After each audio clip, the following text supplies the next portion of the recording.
Hey everybody, Jason Burmis here, and with the election cluster funk getting underway today, November 4th, as the narrative that we kind of already knew was going to be spun by the mainstream media is now unraveling before our eyes. You see, you went to bed and you thought one thing.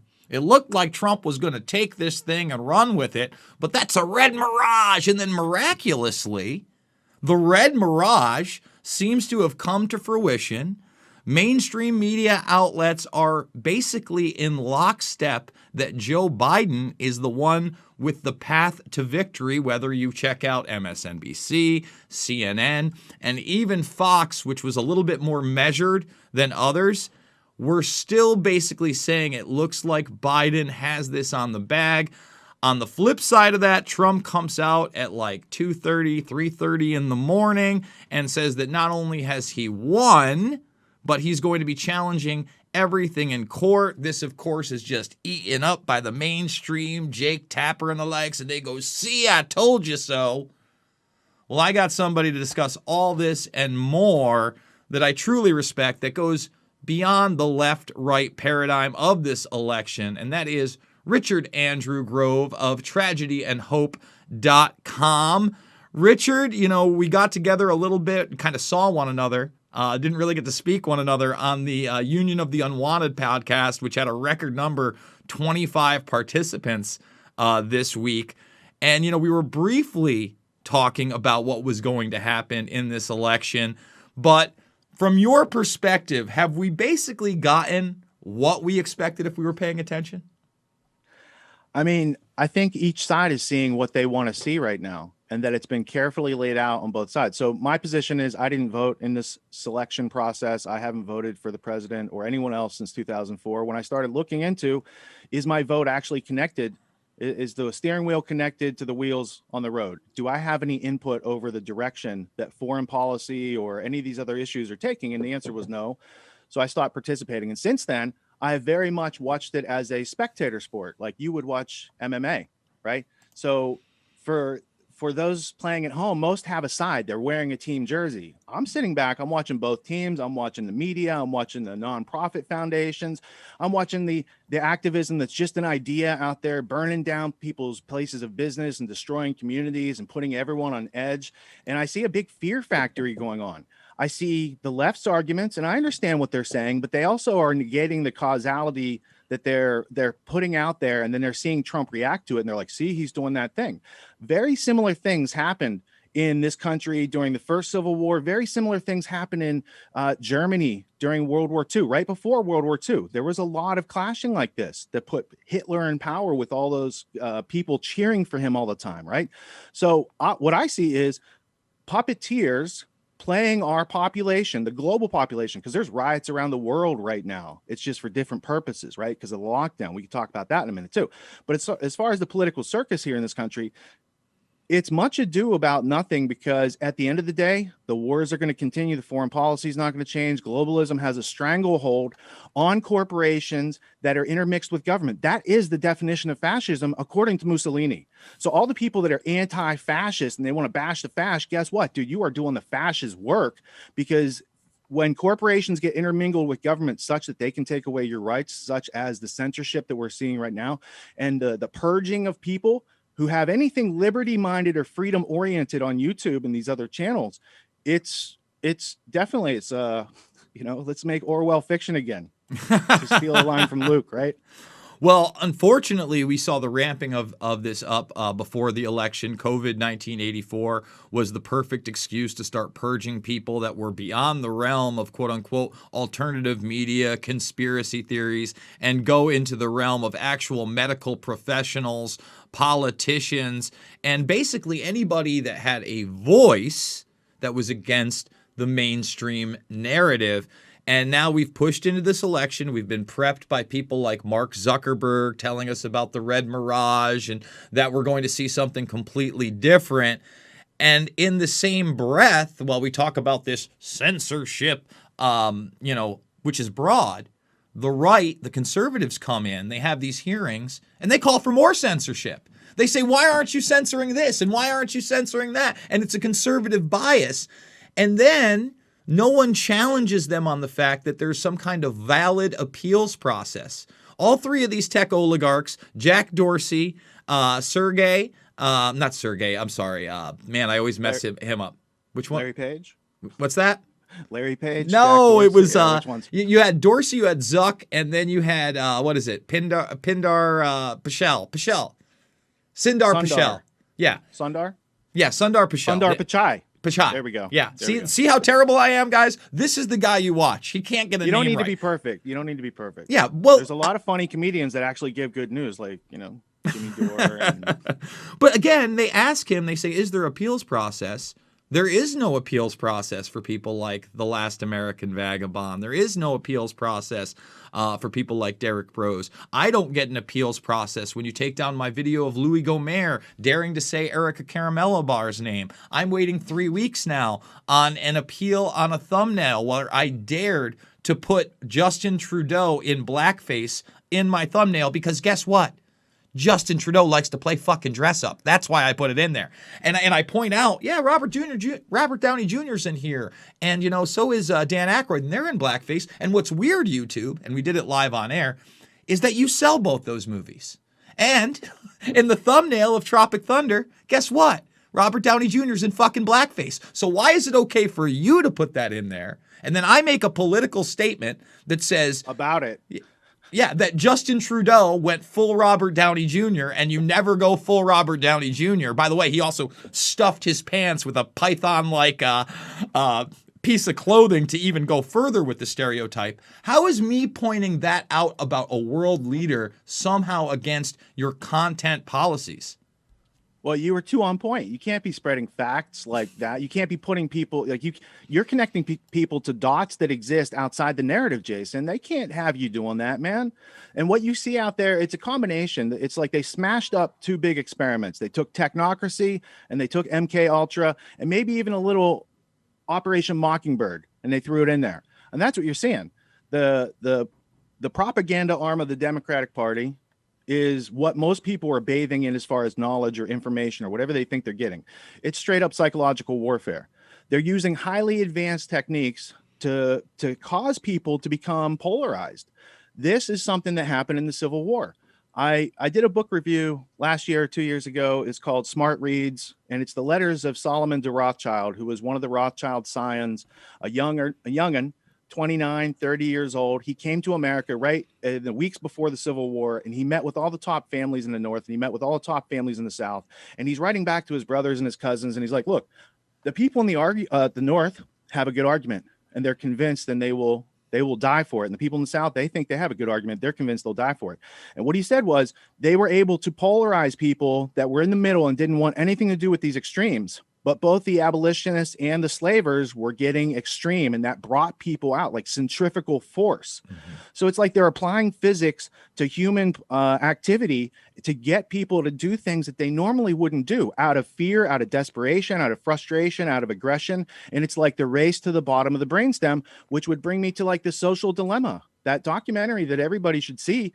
The question in there, all those guys get asked the question, like, what's the problem? The problem is they are using advanced forms of technology to take away our freedom. They are doing it systematically. They're doing it on purpose. And it's not just in one realm. If you wanted to get into the COVID, it's like there's a whole prehistory on the medical establishment that you think you trust, that you should know about before you start believing the CDC or the WHO, or understand where the money comes from the people that are talking to you on TV. So there's like a lot to unpack with what's going on today. That's why I think it's nebulous, it's ambiguous, it's a fog of war situation, and it's up to us to offer some clarity and some history and some prefrontal cortex activity, some critical thinking and problem solving to these situations to stimulate conversations to move forward and not polarize people into no longer talking and starting to fight.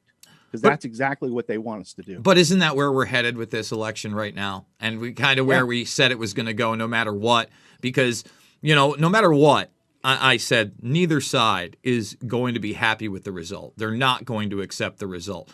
And, I was following this well into last night, and it really alarmed me when Joe Biden took to the stage before he had to go to bed because obviously he's visibly sleepy.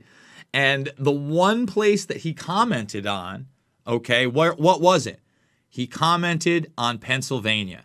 And Pennsylvania was one of those states that visually, number one, by the vote count, it seemed like it was a lock for Trump, even with the mail-in ballots and the possibility of fraud there. But visually this week with that rally that had tens of thousands of people, some people said 40,000, some people said 50,000, some people said 50,000 were turned away. All I know is that visual compared to Zombie Joe coming out for 15 minutes, stuttering, stammering, barely able to read off a teleprompter in front of 100 people, maybe beeping, and getting the Philadelphia Eagles logo wrong.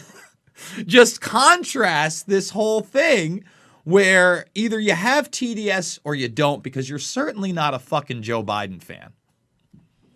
Yeah, so I'm from Pennsylvania, and I saw the Reading event where Trump said, or I guess the Secret Service said there was 57,000 people at the Butler event. That's what it was in Western Pennsylvania, which is about an hour from where I grew up. So I saw that and I thought, oh, there's a lot of people from my old hometown area getting together, and that's a huge amount of people. It's Western Pennsylvania, though. Of course, they're all supporting Trump because there's like working class, salt of the earth type people.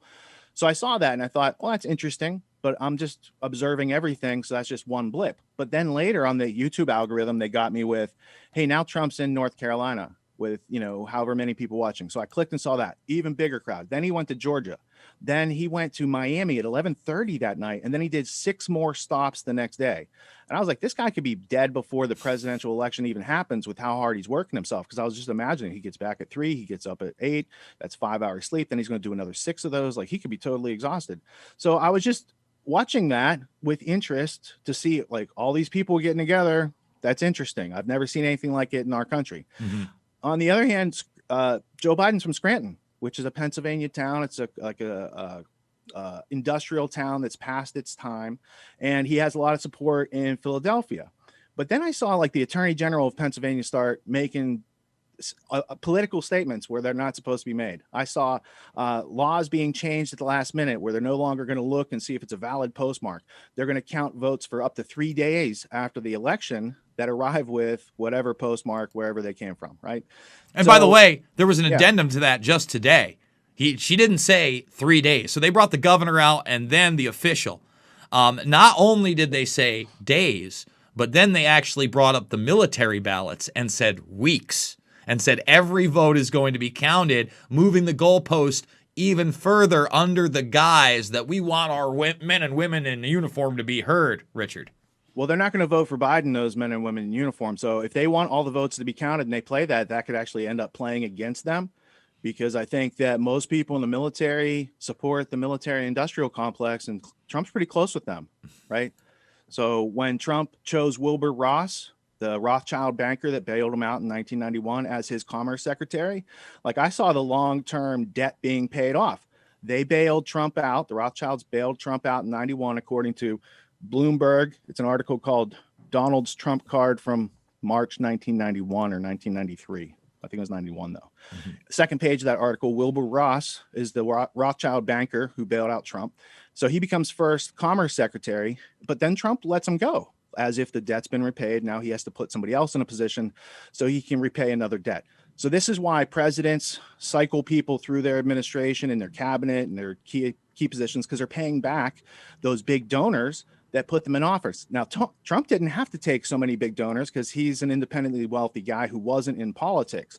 So it's always been confusing to me to see his cabinet, to see the guy from Exxon and these other guys playing in statecraft on the globalist side be surrounding the president who's supposed to be anti-globalism. So I never fully bought into Trump being anti-globalist. I don't think he has a big clue as far as the long-term historical arcs of what's going on right now, and that he's an unwitting pawn in a game he doesn't understand, and he's being used as somebody who used to run a sideshow at night on TV where he fires people. Now that's what he does for a living. He just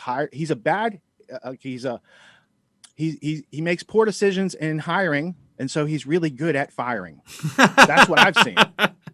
Yeah, but he's not even really that good at firing, because you still got Pompeo in there. He didn't give the boot to Bolton quick enough. He's lost the touch since he got in office. Yeah, Haspel's still in there. Bill Barr, I can't expose enough.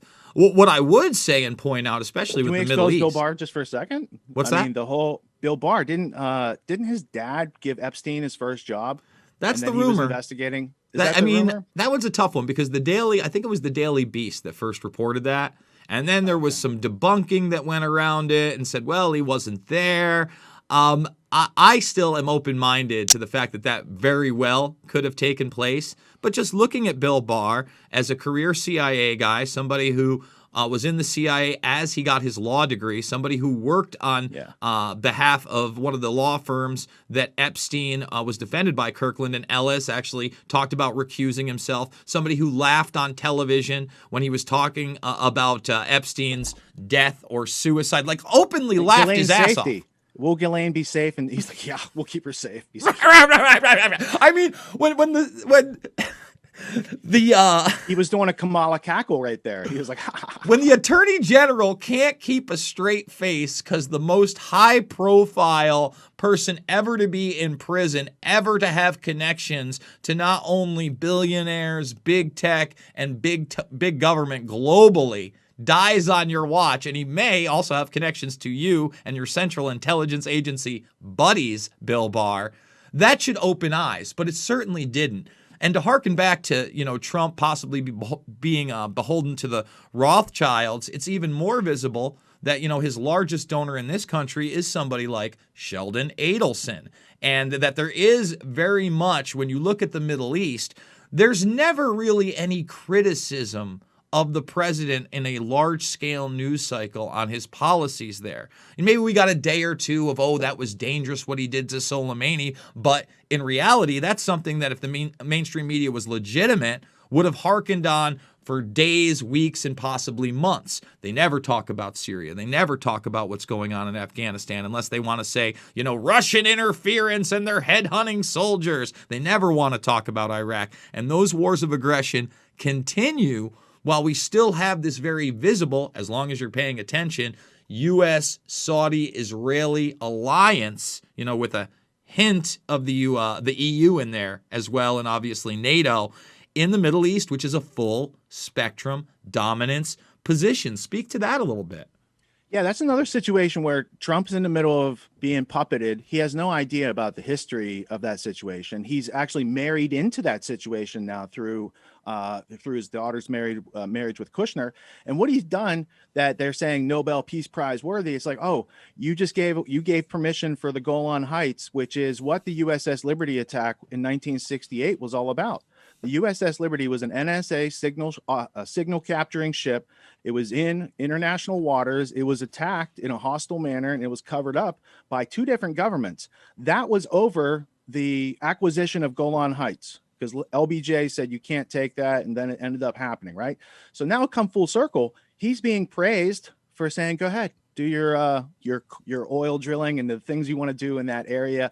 It's not ours to give away. And the Palestinian problem, that's the title of a Trilateral Commission pamphlet I have in the next room. The Palestinian problem is something artificially created by the British Empire, where they gave away a piece of land that they didn't own to three different groups of people during World War I, during the Balfour Declaration, where they say, hey, Lord Rothschild, on behalf of the Zionists, the British are giving you this area of Palestine, right? Which they had already been colonizing for 40 years before that. But then they got official permission because some trade was had. And then you follow that through to American foreign policy in the Middle East. We have no business over there. However, the strong national interest that's been over there since 1947 or 48, that is a creation also of the British Empire. So you have the British, you have Israel, you've got NATO, you've got Five Eyes, and it's all pointed at America. That's all being spied on by international, mostly English-speaking intelligence apparati. And that has been a constant war of subjugating American freedom since 1814, when they lost the second war after the Revolution, the Battle of 1814, or the War of 1812, and the Battle of New Orleans in 1814. Since then, the British Empire and the powers behind it have sought to undermine freedom at every turn in this country. And what they did in the 20th century is, I mean, you can see this in the Reece Committee, but Norman Dodd was part of a congressional committee that went back and they looked at the nonprofit foundations and their un-American, anti-American activities. The Carnegie Foundation, as early as the 1900s, like 1908, 1909, they're like, how do we take over the statecraft of America? And then how do we keep America at a wartime economy after World War I? And how do we take over the next generation? So they attacked schooling. So they attacked the education system, made it into a form of formal indoctrination, state indoctrination called schooling. And then from there, you're going to control people as extended adolescents. They won't have full, mature adult capabilities of critical thinking, cogent problem solving, clear communication with others. Instead, they'll be subjugated, they'll be submissive, they'll be waiting to be asked permission, they'll have a scarcity mindset, they'll have learned helplessness such that they're always in a victim mentality, which makes them feel entitled and take the government care and socialism and communism more openly because they don't have another choice. That has been written out, and it's when we were on Union of the Unwanted the other night with Ricky, G. Edward Griffin was talking about the Yuri Bezmenov interview that he had done. That was 40 years ago. And along with that, the Norman Dodd interview that I just kind of referred to loosely, those two pieces of information show that communism had a strong plan. It was to crush itself to take over the rest of the world, and that people in our country have supported this endeavor openly in some cases for 70 or 80 years. It's been going on. Charlotte Iserbyt has been a whistleblower since 1983 in the Reagan administration. She was in the Department of Education. She wrote a book this thick, and it's not within arm's reach, but it's called The Deliberate Dumbing Down of America. And she goes through, it's like, here's the whole communist plan to Sovietize our country and merge it with global communism, international communism, right? Mm-hmm. So that's a stated agenda that's in congressional documents that is not conspiratorial theory, but rather records of events that Machiavelli did not go unheard. Mm-hmm. Well, before we delve into kind of like this new Red Scare, which I think isn't so much a scare, it's reality in the sense that the globalists have used China, for instance, as a beta model for what they want for the rest of the globe. And that's really not just communism. It's a track, trace, database, digital society of pre-crime and worse. But when we speak to the dumbing down of this country and the world, last night when I'm watching these events, I see a new product out there, okay? And you're going to love this new product. I forget what it's called. I think it's like Book It or Bookends or something. But basically, they're saying, smart people read. But how do you find the time to read in today's world? First of all, what the fuck kind of question is that? How do you find the time to get up in the morning and have breakfast? What do you mean, how do you find the time to fucking read? And then they basically built an app for a Cliff Notes for shit you're not studying for. So now you get the basics of a book digitally. You get like the digital Cliff Notes. And then if you want, and you can't find the time to read that, you can get those digital Cliff Notes in an Audible format. Now, look, I'm all for books on tape. I think Audible is a good thing. I think it's a great way to pass some time via something that's other than a podcast. But as a lot of people know, large sections of those books are often taken out, for time purposes. You're already getting a watered down version on Audible, and now you're getting the super watered down version and the Cliff Notes for fucking adults. What's happened to us, Richard? All right. So the first thing they did was they shortened our attention spans. So people used to have a longer attention span. Look at the pacing of movies in the 1970s. How many cuts per minute are in those films? But when you come across MTV and they need to communicate an idea in 3 minutes, there's 100 cuts now in 3 minutes. And then it went even faster to where it's like subliminal, frame splicing and all these other things that are going on. So what they did was they took an attention span that's capable of long form content. This is the reason I've produced long form content since 2006, is because in order to see these problems as they are outside of our little box, you have to use a much, much more profound amount of attention, because these topics are so big that most people can't fit them inside of their 8-second attention span. So I did a video in 2015 and basically started out with the human attention span is down to 8 seconds, which is about as long as a goldfish. And this is why a goldfish can swim around in that bowl and not go insane, because every 8 seconds it forgets it's a slave. That's what they've brought to our culture. So coupling that now with technocracy, let's have an addictive device and let's have a bunch of algorithm programmers who are trying to gamify everybody, make you into the product, take your attention, take your life, give you nothing of substance, monetize that in trivial ways that they don't know how to make money, so they'll just make money this way. And that is a big waste of our time, attention, energy, endeavors on this planet. So getting back to, all right, I saw the social dilemma. I understand maybe I have too much interactivity. Let's start setting time aside every day to read. I have a buddy who gets up every morning at 4 o'clock and he reads, I don't know, for a good probably 20 pages, which takes him an hour and a half, something like that every morning. So I'll go over his place and he had just read the Gulag Archipelago. So I was like, I got to read that then. And he's going through Dostoevsky's lifetime work, Tolstoy's work. Some of these guys had some very profound ideas on history that are lost to today because we don't have the ability to crawl through these books. To your point about the censorship, I got so skeptical about all this back in like 2004 that I said, any money that I have coming in, I want to get the first edition copies of all these claims that people make about their quotes in these books. Andrew Carnegie's Triumphant Democracy from 1893, or Woodrow Wilson's New Freedom from 1911. I wanted to see the actual quotes. I have the private papers of Colonel House, 4-volume set from Yale, Charles Seymour, 1924. I have read their private papers. It is worse than any of those little boiled down quotes are accusing them of, right? And that's what happens. They take 8 pages of Woodrow Wilson and they make it into a quote, and then they try to debunk that quote and say, this isn't in the papers. No, it's not, but it's a summary. And if I had to explain those 8 pages to you, it would sound very much like that quote, right? So in capturing all that data and then seeing how they're censoring it out there and how they don't want this information to go into the future makes me want to share it with more people in a more detailed way on a more regular basis, because this is true value and currency, this wisdom that has been collected heretofore. There's a lot of people all around me that encapsulated their life's knowledge and understanding in ways into these books to help us liberate ourselves. There's other people who encapsulated their understanding into books to enslave us. Like, I would classify Bertrand Russell as not such a great character as far as freedom is concerned. Impact of Science on Society, and a whole bunch of other books that he wrote over like 40 years on how to use science to control people, how to limit our attention, our behavior, and really to take away freedom in service of a eugenics, totalitarian, might makes right, evolutionary like Darwinism type of truth is what strong people say it is, rhetoric. And that is, it's hypocritical to reality. It's solipsistic, meaning that they don't agree that there's an objective truth to be talked about. Truth is what they say it is at any given time. And it's sophisticated insofar as they know the truth, but they speak other words for money. Yeah, or power, you know, Yeah, and exactly. we see that a lot these days, you know.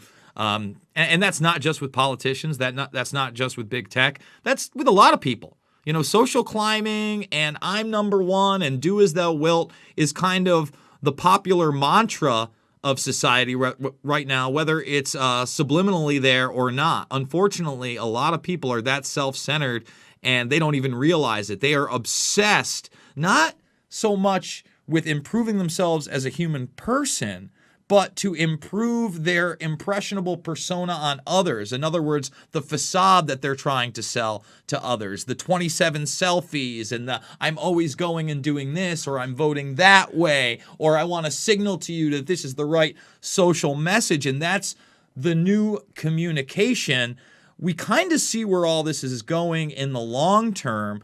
My big question is, where does it go into January? What do you see happening? Do we have a president in the beginning of January? Do we have a president in December? Does that matter? Will we see the type of unrest that some of these major cities have prepared for by boarding up their stores and communities? What are your thoughts on now November into January, my man?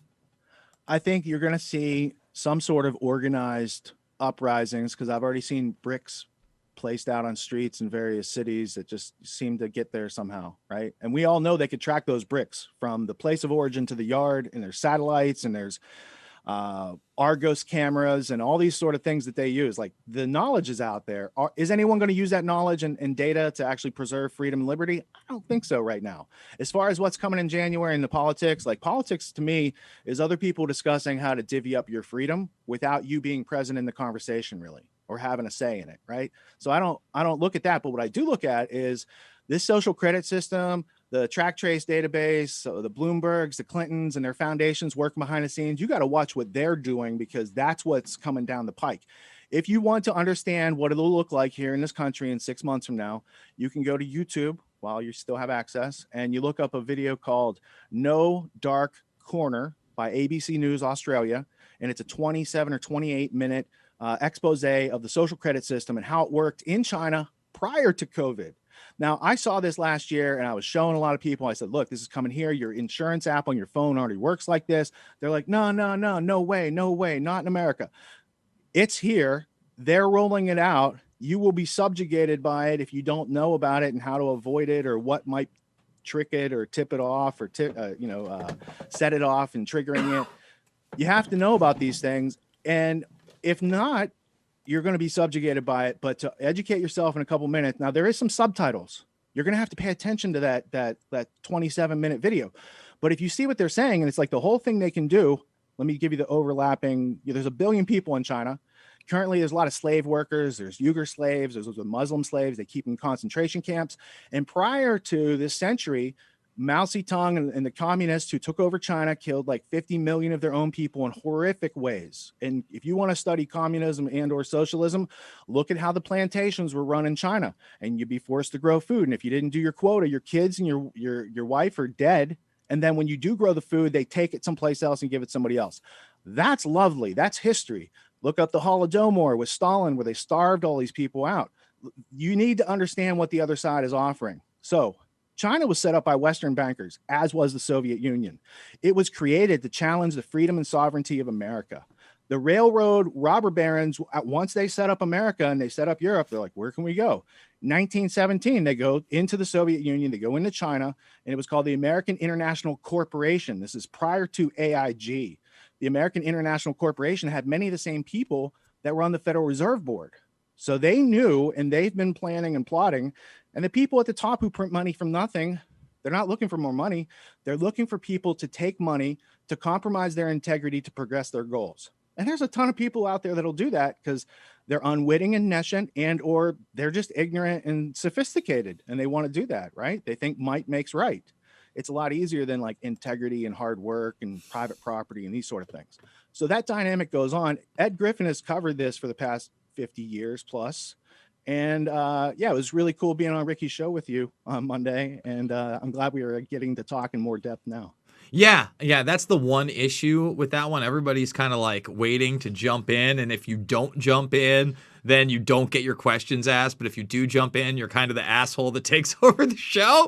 But at the same time, that was the first one that I got my question in, I think, in the first 5 minutes. And then I just sat back for a couple hours and recorded it. I'm usually a lot more active. When I had the chance to go against Greg Palast, I couldn't help myself. I was jumping in every 2 seconds. Yeah, that was awesome because I bought into Palast's work when I first got into research back then, because it's like best democracy money can buy. And so we were anti-war, and it happened to be the Bush administration. And as soon as Obama won, that all went away. And we're all like, what's going on? Aren't you guys still anti-war? Like, what? This guy, the Obama, he said he's good at killing people. He said he's good at killing people. He killed an American citizen in a drone strike. He broke all sorts of laws. No one could say anything, though, because you'd be a hater. Mm-hmm. So when we can no longer critique our own foreign or domestic policy without censorship, when these companies like the Twitters and the Googles and the Facebooks and the YouTubes of the world, when they can say who has access to the public forum, that's straight up fascism. That is a merger of corporations with government, and they're taking the place of government. They supersede your constitutional rights, which can't be done in logical reality, but in this irrational unreality where there's microaggressions and all sorts of things that subjectively might exist if you agree on it, but objectively, we don't have to deal with it because it doesn't really exist in our reality. When we take these unrealities and assume them to be real, that's really where control happens. That's where subjugation happens. That's where slavery happens. It's through our assumptions. And the way out is beautiful. It's the skeleton key for success. It's the question mark, how to ask questions, knowing what an answer looks like, and how to move and do that in a repetitious fashion to get to knowledge and to communicate that knowledge and turn it into wisdom. If we take those powers back, like every day I wake up and there's a question mark on my keyboard here, I know I still have freedom, because in the future, they won't just let you ask questions to the internet and find your own answers. That's their plan is Siri or Cortana or some AI algorithm between you and information as a proxy, and they're going to get rid of keyboards in the not too long, like distant future. Well, So we know we'll, that, you know, yeah. Eric Schmidt has openly put it out there that he wants one answer. And when we talk about looking into the future and you talk about China, I say look at New York State. Look at this authoritarian Cuomo who has now just given the state over to billionaires. You have Bloomberg on the contact tracing force. You have Bill and Melinda Gates in the education system. You have a deal with Eric Schmidt even prior to this to bring 5 smart cities to New York, and now that acceleration via COVID-1984. And then who tap dances on in as all the businesses are leaving? Hey, it's Jeff Bezos. He took 3,600 office spaces that were abandoned after New York got gutted by this. So, you know, the technopoly, I don't even like calling it a technocracy. The technopoly like the techno-fascism that the woman on the call from Monday night, she had coined a couple years ago. Techno-fascism is really what it is. So we could use that term as well as Patrick Wood's technocracy. That's yes. Good. Well, it's so in your face right now. And like you said, these people are openly telling you they create reality. Okay, Karl Rove did it years ago. Karl Rove, yeah. Karl Rove did it years ago. And that's what blows my mind is you've got all these people that think that they're anti-establishment and that they're going to fight the deep state by watching Fox News and pundits like him and Newt Gingrich. And I'm like, this is the motherfucker that brought you the war on motherfucking terror. This is the guy that promoted the Patriot Act and Homeland Security and unaccountability for his administration. Why do you still think take your that shoes would... off at the airport, right? Because of that. It's a permanent thing that they rolled out. We all were told these things were temporary because there was a shoe bomber. First off, you can't light C4 with a match. So the whole Richard Reed story breaks down if you know anything or looked up anything about how things work. But they depend on people to buy that as truth. And they do. If you ask people, Richard Reed, oh, he's a shoe bomber. Okay, well, I got a book. How about the Terror Factory? Inside FBI's manufactured war on terror. And it shows that, what was the numbers? It was a huge number. It was like 20 out of 24 investigations since 9/11 have been their informants that they trigger into action so they can increase their budgets and ratchet up the totalitarian government. Right. So there's a lot of good evidence out there, and it's up to, first off, dude, your coverage of everything pandemic in New York and de Blasio and Andrew Capo Cuomo has been impeccable. Right. Oh, thank you. Yeah, dude, watching it, like, because Lisa and I watch your stuff every day. So first off, it's a pleasure to be on your platform. Thank you for doing what you do. Thank you. We're continually inspired by how hard you work to get the truth out without a chip on your shoulder, dude. You're not for anything other than what we've known you to be since 2006. The first time we met you, you were telling us about, hey, the Vatican and the baby rapists and their trafficking children. Like, this has been a continuing theme of your interest for 14 years now, man. You are amazingly consistent. And I like to see more and more people join your brigade. Because at one point you were like on YouTube, you're like, I'm starting out. And then at a point you're at the same subscriber level I was. And then now you're probably 20,000 ahead of me. And that is wonderful to see you grow. And I'd like to be able to see you leverage the platform as much as you can while you still have it. And I'm trying to. You know, that's one of the main things I've done is I'm going to go kicking and screaming. I've had this channel since 2007. I took a long hiatus from the channel from 2012 to 2018, and I had a huge growth spurt that was kind of capped off once my channel was flagged and everything went demonetized and all that other stuff. But you can still get to people through word of mouth. And the bottom line is, as much as I'd like to have a bigger voice, more people join the brigade, it's also who you actually affect. I mean, this year alone, I got in touch with Maria Farmer, you know, the original Epstein whistleblower. It shows you can affect that. I coined the term Zombie Joe. And whether you like this administration or not, they ran a Zombie Joe ad last week. I find it pretty hard to believe that somebody wasn't watching my stuff. One of Steve those amazing Bannon's interviews with Whitney Webb. Yep. The interviews with Whitney Webb. On top of that, I mean, I did a thing on China and South Park. One of Steve Bannon's right-hand man, like, tweeted that out. So, you know, you may only get a few hundred, a few thousand, maybe even 10,000 views, but one of those people that watches that and shares it with another can have a huge impact. And kind of trailing off here when we talk about that monopoly and how our government, when we talk about this techno-fascism, is unable to even put it into words, articulate it properly to the American people when they have the head of Google. I saw nobody on that stage go, well, how is it that you're not a monopoly when you have the number one search engine in the world, the number two search engine in the world, YouTube, which also happens to be the number one video platform in the world. You also have the largest computer operating system in the world via Android. You also happen to be working with the NSA in intelligence, and you're working with NASA in quantum computing and artificial with China intelligence. On Dragonfly. Yeah, and of course there's Dragonfly, the censored internet. You work for China. How in the fuck are you not a monopoly? How do Not we... only that, they took money from InQtel, the CIA's nonprofit funding arm, as did Twitter and Facebook and these other places. So when they took taxpayer dollars to start their stuff up, and when Larry Page and Zuckerberg went to summer camp together, these guys have it's not random people, entrepreneurs stepping up like they're telling you. These are carefully selected and chosen leaders of front organizations connected to the intelligence community. I would even go so far to say, from what I know about Bezos, that it's very similar. If you read the book Stealing Time by Alec Klein, Klein, from around 2004 about the AOL Time Warner merger, there's a recount of a meeting in there where Bezos met with AOL and where they bullied him. One of the guys from AOL, it's a description of like gangsters meeting with a young, naive Bezos, right? And one of them pulls out like a hunting knife and stabs it into the table. And it's like, you're going to do it our way, right? It was like an intimidation type thing. So like knowing that he went through that meeting and still progressed up to richest man in the world tells me he probably did what they said and didn't fight them. Well, I mean, again, when you run a business like Amazon that was not in the black, it was in the red for well over a decade, how does that become the Leviathan that it is today without the help of the establishment?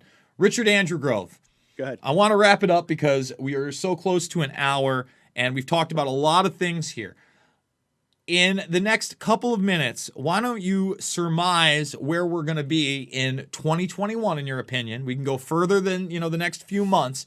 How people can find your work and what you think will be the most effective way to progress in a positive manner towards 2021, 2022 with all these obstacles in front of us.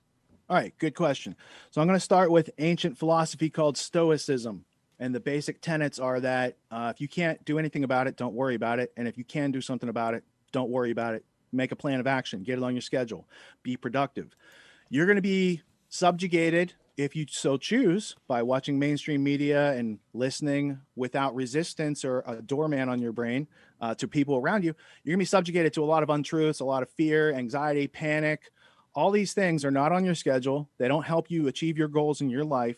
And I would suggest what has worked for me is focus on yourself, improving your family, improving your community, strengthening your bonds with friends, and empowering yourself with critical thinking skills, cogent communication skills, being able to make an offer into the market, into the world with your skills, and to be able to transact using the internet.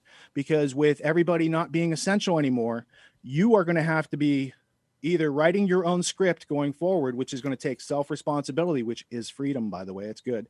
Or you're going to say, I'm going to leave myself open to whatever happens without a plan, which is not a good result. So what I've been doing for the past 2 years is I've been teaching a course called Autonomy. And the course basically takes all these things that they took out of education to make it schooling, and we put those back in. And then we go beyond what schooling would traditionally offer as far as critical thinking skills. And then we build on high value entrepreneur skills. And that's the course. We also have a consulting company, and sometimes graduates from the course end up working as freelancers for our clients at the consulting company. We do digital marketing and consulting to help internet-based entrepreneurs level up their business, turn it up to 11, if you will. Well, excellent. And if I were to suggest anything to my audience, if you're unfamiliar with Richard Andrew Grove and his work, I would suggest you go check out his interview with Bill Binney, the original NSA code breaker, the original NSA whistleblower that was telling us and warning us about these track trace database methods that have been around now for 2+ decades, because that interview, what's it, like 5-6 years old, as relevant as ever. And the ultimate history lesson with John Taylor Gatto. If anything I said about the school system has your ears pricked up, that 5-hour documentary that I did in 2012 is still on YouTube, and it's the ultimate history lesson with John Taylor Gatto. And if you need a URL to look up any of my stuff, tragedyandhope.com. The Peace Revolution podcast is on iTunes, and my course is getautonomy.info/19 skills to start seeing if some of these skills that we were denied by schooling could be useful in your future. Richard Andrew Grove, you kill it as always, brother. We got to get you on more often. I mean, I think this is the first time I've had you. Let's in like do 6 something on Rockfin. I want to help you produce content for Rockfin so you can get your subscriptions up over there. Well, again, let me know when you're available sometime in that 11 to 1 p.m.